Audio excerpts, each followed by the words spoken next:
Breaking news that should alarm every American watching right now. In what analysts are calling the most dramatic escalation of the US China trade war in modern history, American markets just hemorrhaged over $50 billion in a single week as Beijing unleashed a retaliation strategy that caught Washington completely off guard. We're not talking about theoretical economic models here.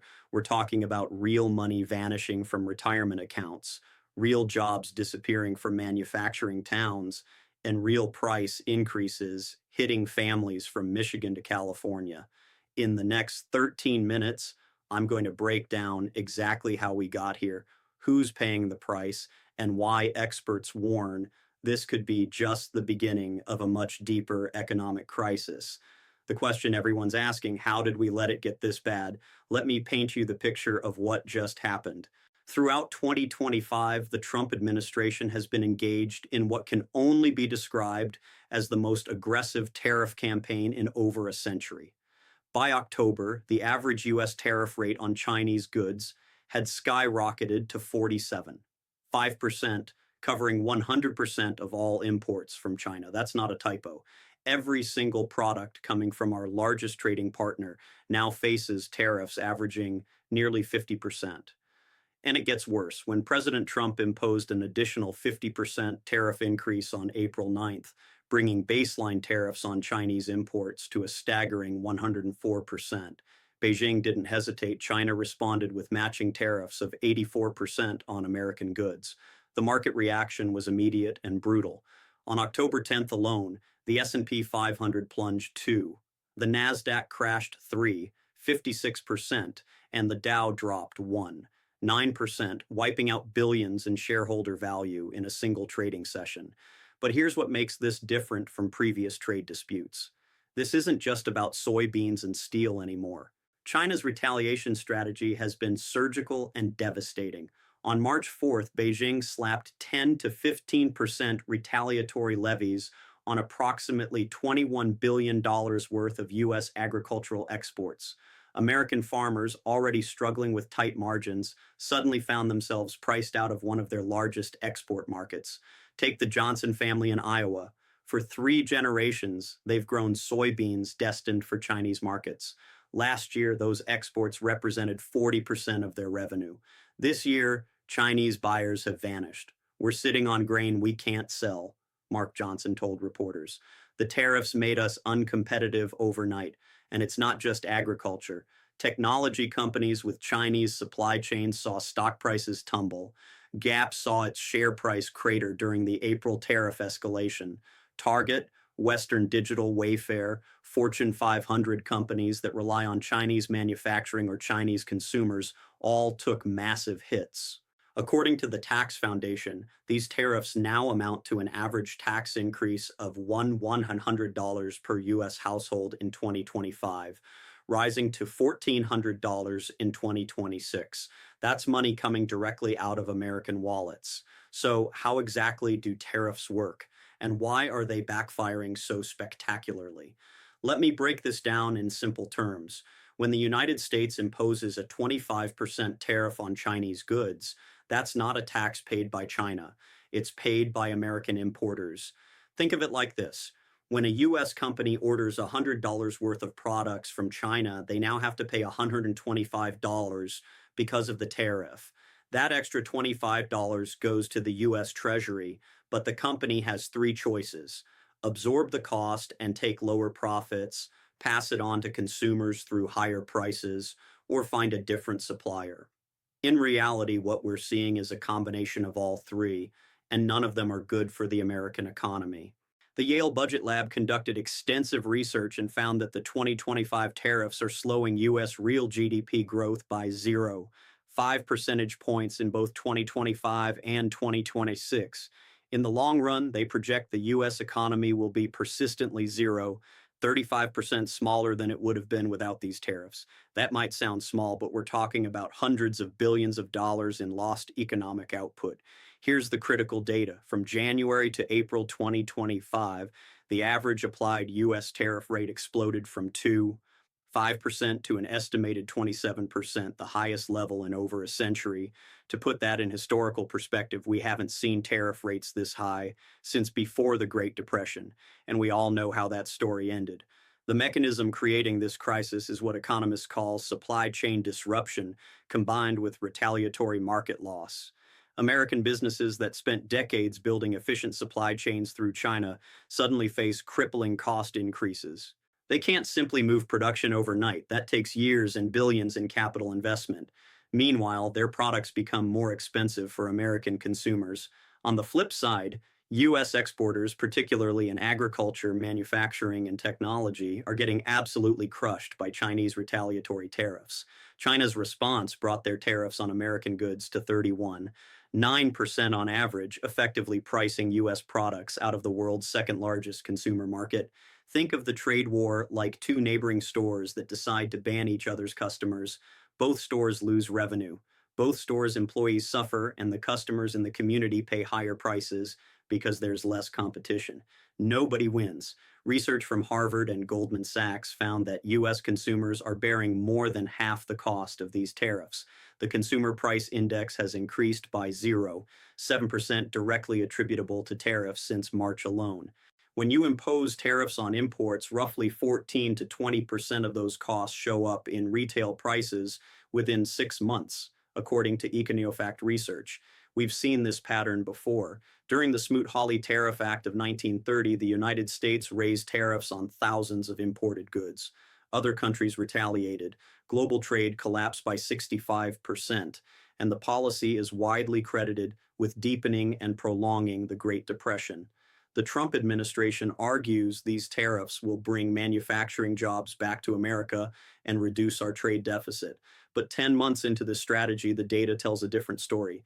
U.S. manufacturing employment has been falling, consumer costs are rising, and the trade deficit with China, while slightly reduced, has simply shifted to other countries as supply chains reroute through Vietnam, Mexico, and other nations. Let's talk about who's really paying for this trade war, because it's not who you've been told. Remember that $100 average tax increase I mentioned. That's not theoretical. Families are seeing it in their grocery bills, their electronics purchases, their furniture costs. The Guardian spoke with dozens of American consumers who reported significant price increases across categories from clothing to home goods. Empty shelves and higher prices was the common refrain. A family in Michigan reported their monthly budget stretched by over $200 due to increased costs on everyday items, many of which have Chinese components, even if they're assembled elsewhere. The St. Louis Federal Reserve confirmed that tariffs raise the cost of imported inputs and imported final goods, and a substantial portion gets passed directly to consumers. When you walk into Target or Walmart, you're paying Trump's tariffs at the register. Here's a case that keeps me up at night. Sandra Martinez runs a small furniture business in North Carolina. She imports hardware components and fabrics from China because American suppliers either don't exist or charge 3 times as much. The tariffs increased her costs by 30% almost overnight. She had two choices: raise prices and lose customers, or maintain prices and operate at a loss. She tried splitting the difference, raising prices 15% and absorbing the rest. Within 3 months, her sales dropped 40%. She's now considering closing a business her father started 30 years ago. Multiply Sandra's story by tens of thousands of small businesses across America, and you start to understand the real human cost of this policy. The Fortune 500 hasn't been spared. An analysis by Fortune magazine identified the companies most exposed to tariff volatility. The consumer cyclical sector, retail, apparel, vehicles, has taken direct hits during the April escalation period. Gap's stock plummeted. Target saw significant losses, and Western Digital faced massive pressure due to its Chinese supply chain exposure. Tech companies have been particularly hard hit. Many rely on Chinese manufacturing for components or assembly. Apple, while not exclusively dependent on China, saw supply chain costs increase. Smaller tech companies without Apple's resources got devastated. And here's the geopolitical consequence nobody's talking about enough. While the US and China are locked in this tariff death spiral, China has been busy Beijing recently announced zero tariff policies for 53 countries, pointedly excluding the United States. They're building alternative trade relationships, positioning themselves as the reasonable party in global commerce, while America looks increasingly protectionist and unreliable. American farmers who used to export to China are watching helplessly as Brazilian and Australian competitors fill the void. Those market relationships built over decades won't simply snap back, even if tariffs eventually get reduced. The ripple effects extend into unexpected sectors. The housing market, already under pressure, faces additional strain. The American Action Forum estimates Trump administration tariffs could result in 450,000 fewer new homes through 2030 because tariffs on lumber, appliances, and construction materials increase building costs. Morgan Stanley analysts project that if tariffs remain at current levels, we could see consumer spending growth slow by 2 percentage points over the next year. That translates to retailers closing stores, restaurants shutting down, service jobs disappearing, all because consumers have less disposable income after paying higher prices for goods. The question isn't whether Americans are being hurt by this trade war. The question is how much worse it's going to get before somebody blinks.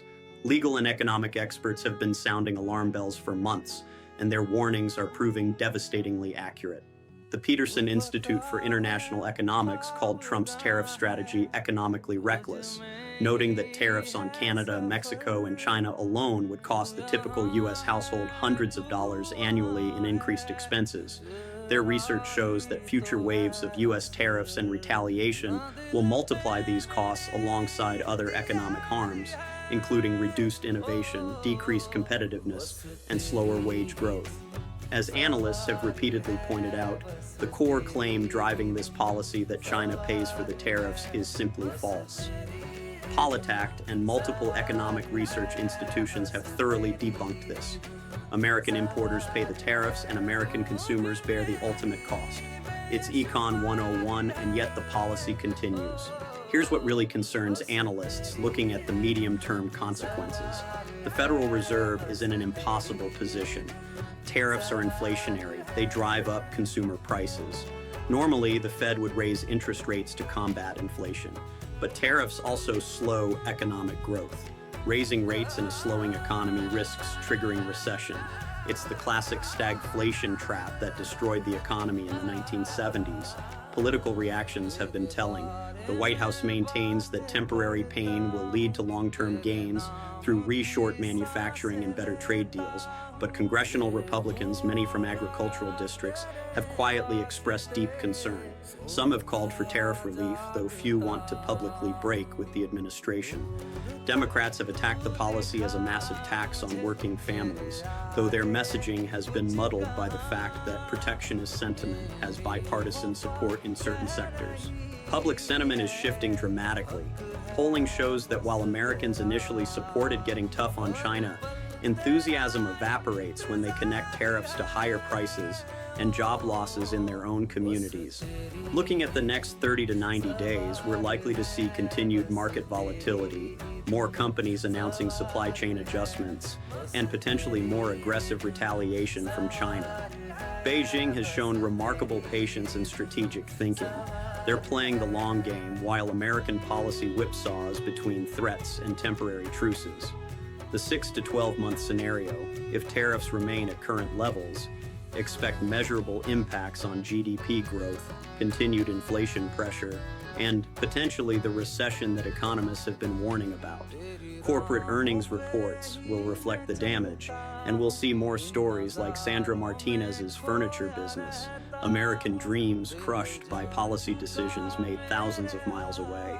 But here's what really concerns analysts. Once you destroy trade relationships and supply chains, rebuilding them takes years or even decades. The damage being done right now may be permanent. Let's recap the 3 critical points you need to understand. First, American consumers and businesses are paying for these tariffs through higher prices and lost market access, not China. Second, the economic damage is real, measurable, and accelerating, with $50 billion evaporating from markets in a single week and hundreds of thousands of jobs at risk.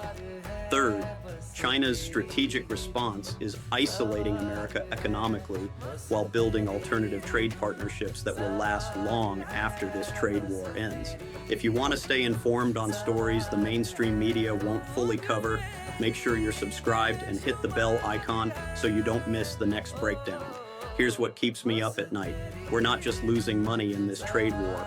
We're losing something far more valuable: America's position as the world's most reliable economic partner. And once that reputation is gone, no tariff policy in the world will bring it back. Thank you for watching, and I'll see you in the next.